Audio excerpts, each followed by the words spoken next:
Physical activity and health promotion in esports and gaming, discussing unique opportunities for an unprecedented cultural phenomenon. On se retrouve aujourd'hui pour une revue informelle d'études, et en fait j'ai vu esport passer dans le titre, et je me suis dit, pourquoi pas en parler. Donc c'est vraiment genre je l'ai sélectionné comme ça, et en gros c'est une espèce d'état de la littérature sur est-ce que les gens qui font de l'esport font de l'activité physique, si oui, comment, quel est leur état de santé général, et bref, dans l'ensemble, ce qu'il faut faire, ce qu'il faut mettre en avant, etc. etc.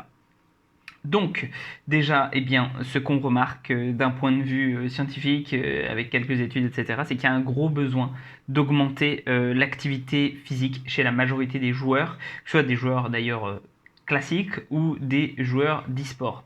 Alors, chose à noter quand même, plus le niveau en e-sport de la personne est important, plus en règle générale elle a une bonne condition physique. Mais dans l'ensemble quand même, quand on prend les joueurs d'e-sport face à la population générale, il y en a plus qui sont obèses. Donc c'est un peu un problème quoi de façon globale parce que finalement l'e-sport c'est du sport parce que s'il y a une activité compétitive, en revanche c'est pas vraiment une activité physique quoi hein. Et eh bien ça serait bien dans le milieu du gaming de façon générale de mettre un petit peu plus en avant l'activité physique. Pourquoi Pourquoi est-ce que ce serait bien Par exemple, si tu es un joueur d'e-sport et que tu me suis, sache que il a été remarqué que l'activité physique peut augmenter les performances en e-sport.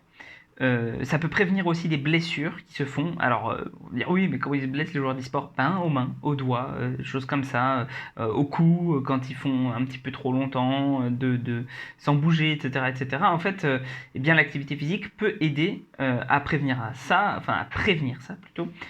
Pourquoi Bah, on va, on va le faire de façon classique. Hein, enfin, si tu as des muscles qui sont un peu plus renforcés, eh ben, tu risques d'avoir moins mal à terme parce que ils vont moins arriver facilement à leur point de rupture, etc. etc. Bref, en renforçant tes tissus, mais aussi en renforçant ton cardio. Et ce qui est aussi important, c'est que ça augmente potentiellement les performances, non seulement d'un point de vue direct, par exemple, typiquement si tu fais de l'endurance, eh bien tu vas avoir tendance à fatiguer moins vite, mais aussi d'un point de vue indirect, eh bien oui, puisque ça peut augmenter aussi ton moral. Or, quand tu passes tes journées enfermées, à pas voir la lumière du soleil, etc., à pas faire d'activité physique, eh bien ton moral peut vite chuter.